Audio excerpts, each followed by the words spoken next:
여기까지 온다, 높이가.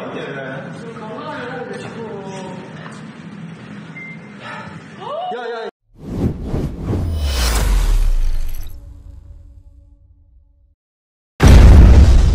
미 합동태풍경보센터에서는 제3호 태풍 개미 그리고 제4호 태풍 뿌라비룬에 대한 경로를 업데이트하였습니다. 구글 어스에서 바라보고 있는 제3호 태풍과 제4호 태풍의 경로인데요. 제3호 태풍 개미의 경우에는 대만 북부를 강타할 것으로 예측하고요. 그리고 중국 내륙으로 진출해서 강력한 태풍의 위력을 발휘할 것으로 예측하고 있습니다. 그리고 중국 내륙에서 급속도로 약화되면서 태풍은 소멸될 것으로 예측하고 있습니다.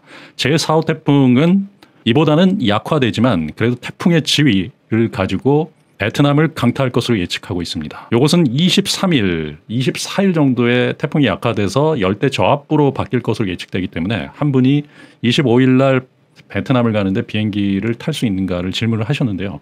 문제는 이 3호 태풍입니다. 3호 태풍이 강력하다라고 하면 우회하거나 항로를 변경할 수 있는 내지는 위치를 좀 바꿔야 되는 상황이기 때문에 25일 정도에는 중국 내륙을 강타할 수 있기 때문에 그것은 지켜봐야 된다. 그리고 항공사에 문의를 하셔야 된다라는 말씀을 드립니다. 제3호 태풍과 제4호 태풍입니다. 지금 현재 위치고요. 베트남 근처에 지금 위치하고 있는 게 제4호 태풍 뿌라비룬입니다. 보시면 하노이 쪽을 향해서 가고 있고요. 지금도 태풍의 지위고 베트남을 도착했을 때는 열대 저압부 쪽으로 조금 세력이 약화될 수 있지 않나라고 예측을 하고 있어요. 그리고 제3호 태풍 개미의 경우에는 대만 북부 지역을 강하게 타격할 수 있다라고 보고요. 그리고 중국 내륙으로 갈 것으로 예측하고 있습니다. 중국 내륙은 상당히 강한 태풍에 노출되어 있다라고 하고요. 자, 이것은 지금 현재 일본 날씨 뉴스의 상황인데요. 우리나라도 이와 별반 다르지 않다라고 봅니다. 일본은 이미 장마 전선이 좀 거친 상황입니다. 하지만 곳곳에 집중호우가 내리고 있는 부분들도 있고요. 금일 같은 경우는 시간당 90mm가 넘는 큰 비가 온 곳도 있습니다. 보시면은 36도, 그 다음에 39도까지 올라가는 상당히 높은, 올해 중에 가장 높은 더위에 노출되어 있다라고 이야기를 합니다. 일본은 매일매일 기온이 연 최고 기온을 갱신하고 있는 상황이기 때문에 상당한 폭염에 노출되어 있다. 우리나라 역시도 비슷합니다. 장마 전선이 남한 쪽에 거쳐 있지만 북한 쪽으로 이동을 하면서 대한민국 역시도 이런 폭염에 노출되어 있다라고 보고요. 국내 기상청에서는 폭염주의보를 계속적으로 발효를 하고 있고요. 일본의 경우에는 39.6도까지 오르는 상당히 높은 기온들, 연 최고 기온을 계속 갱신하고 있다라고 보시면 됩니다.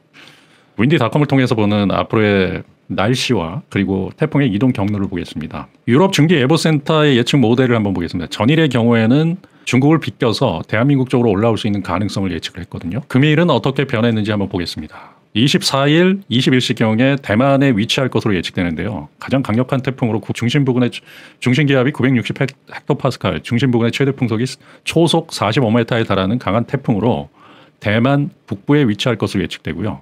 그리고 여기서 중국을 강타할 것으로 예측되고요. 중국 내륙으로 돌아갈 것으로 유럽 중기예보센터도 보고 있습니다. 보시면 태풍의 지위를 가지고 계속적으로 중국 내륙으로 들어가면서 상당히 큰 피해를 줄 수 있다라고 봅니다. 가장 강력할 때 대만과 중국에 상륙하기 때문에 상당한 피해가 올 수 있다라고 예측을 하고 있습니다. 그리고 여기 보시면은 4호 태풍인데 중심기압이 994 헥토파스칼, 거의 열대 저압부 정도 수준으로 낮아지면서 베트남 쪽으로 위치할 것으로 예측하고 있고요. 열대 저압부로 소멸될 것으로 예측하고 있습니다. 뿌라비룬의 경우에는 태풍과 열대성 저기압의 경계 정도에서 베트남에 도착한다라고 해서 아주 강력한 태풍은 아니다라고 볼 수 있습니다. 자, 이것은 유럽 중기예보센터가 바라보고 있는 거고요. 그러면 미 해양 기지국에서는 어떻게 바라보고 있는가라고 보면은 대만을 강타해서 중국 내륙으로 이동할 것으로 보고 있습니다. 그럼 독일 기상청에서는 어떻게 바라보고 있는가? 독일 기상청에서도 대만 북부를 강타하고요. 그리고 중국 내륙으로 돌아갈 것으로 예측하고 있습니다. 미국 유럽 중기예보센터 그리고 독일 기상청 역시도 대만 북부를 강타해서 중국 쪽으로 이동할 것으로 예측하고 있습니다. 그러면 우리나라의 날씨 예보를 보겠습니다. 금일도 집중호우가 오는 곳이 있었는데요.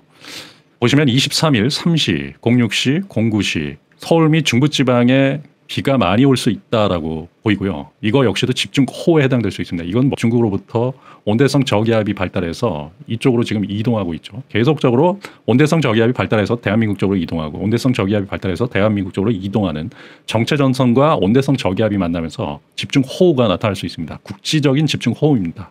그렇기 때문에 화요일 03시, 06시, 09시 보시면은 중부지방, 서울, 북부, 특히 북부지방에 상당히 많은 비가 올 수 있다라고 보고요. 아직까지도 선형 강수대가 대한민국과 북한 쪽에 만들어지고 있고요.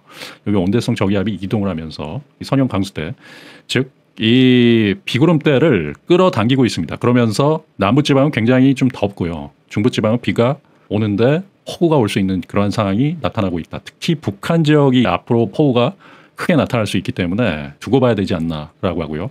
그리고 23시, 18시, 23시, 21시, 다시 24일 00시, 03시, 24일 06시, 09시, 24일 12시. 24일로 보면은 우리나라 지역에 비가 있긴 하지만 보시면 북한 지역에 특히 비가 많이 올 것으로 예측이 됩니다.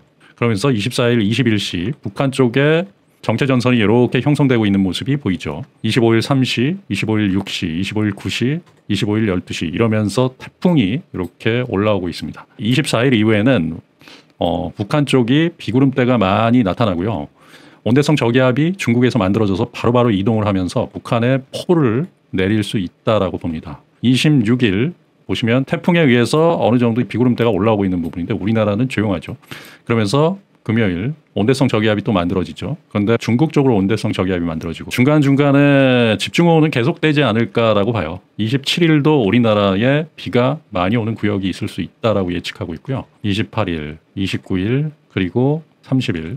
이때는 이제 태풍이 어떻게 되는가 계속적으로 좀 지켜봐야 되지 않나. 태풍이 소멸되는가 아직까지도 태풍의 주의를 가지고서 이 중국을 휘저으면서 올라올 수 있다라고 예측하고요. 이건 태풍의 영향권입니다. 보시면 멀지만은 태풍의 영향권으로 인해서 비가 오는 구역이 많이 있을 수 있다라고 보고요.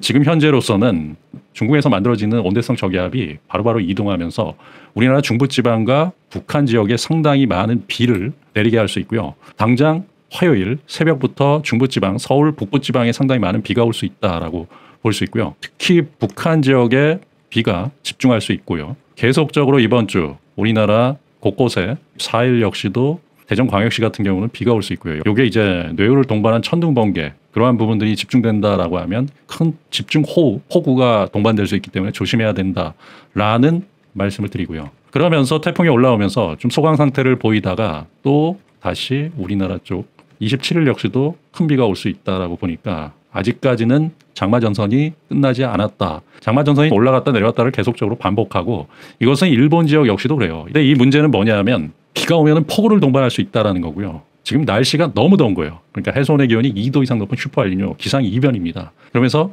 비가 오면은 상당히 큰 폭우를 동반할 수 있다라고 보고요. 비가 안 오면은 일본 같은 경우는 39도에 달하는 상당히 기온이 높은 연 최고 아니 뭐 거의 100년 가까이 이렇게 더운 날씨가 거의 없는 상황 속에서 상당히 더운 40도에 육박하는 그러한 더위가 찾아온다라고 보시면 됩니다.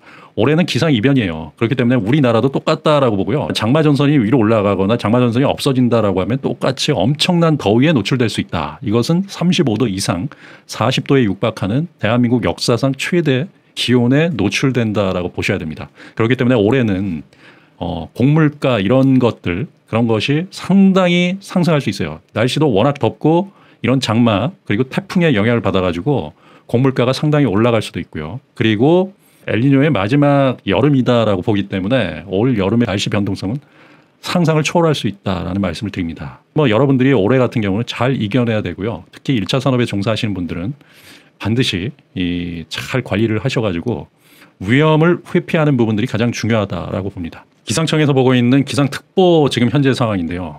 경기 북부 지역의 경우에는 비가 올 수 있다라고 해서 시원한 부분들이 있죠. 하지만 비가 안 오는 구역은 전 구역이 폭염특보가 발휘되고 있는 상황이고요. 상당히 더운 날씨다라고 보시면 됩니다. 현재 천둥 번개 상황을 보고 있는데요. 천둥 번개 일본 쪽에 집중되고 있죠. 기상 불안정으로 인해서 뇌우가 집중된다. 그럼 폭우가 올 수 있다라는 부분들. 우리나라 쪽에서는 보시면 북한 쪽에 좀 일부, 그다음에 중국 같은 경우는 이쪽에 아마도 온대성 저기압이 생성돼서 지금 상당히 좀 기상 불안정이 나타나고 있다. 물론 이 천둥과 번개가 큰 비를 동반할지 안 동반할지는 모릅니다. 하지만 큰 비가 오는 경우에는 천둥과 번개가 있는 경우가 많다라고 볼 수 있어요. 그렇기 때문에 이 천둥과 번개는 큰 비를 동반할 수 있다라고 보셔야 됩니다. 그렇기 때문에 지금 현재 북한 지역의 경우에는 큰 비가 올 수 있다. 집중호우가 올 수 있다라고 보셔야 됩니다. 현재 우리나라는 조용한 상황이고요. 대한민국은 조용하지만 북한 쪽은 일부 지역에 좀 비가 오면서 천둥과 번개, 기상 불안정이 있는 상황이 나타나고 있다라고 보시면 됩니다. 올해는 다시 한번 말씀드리지만 슈퍼 엘니뇨, 해손의 기온이 예년에 비해서 2도 이상 높은 엘니뇨 중에서도 슈퍼가 들어간다라고 하면 기상이변의 끝판왕이다라고 볼 수 있습니다. 앞으로도 기상이변의 상황, 그것은 태풍이 될 수도 있고요. 그 외에 집중호우가 될 수도 있고요. 이런 상황들이 계속적으로 나타날 수 있다라고 보고요. 지금까지 보지 못한 앞으로의 상황들이 계속될 수 있다라고 봅니다. 일본의 더위를 보고 대한민국을 짐작하건대 대한민국 역시도 상당히 더운 날씨가 계속될 것으로 보입니다.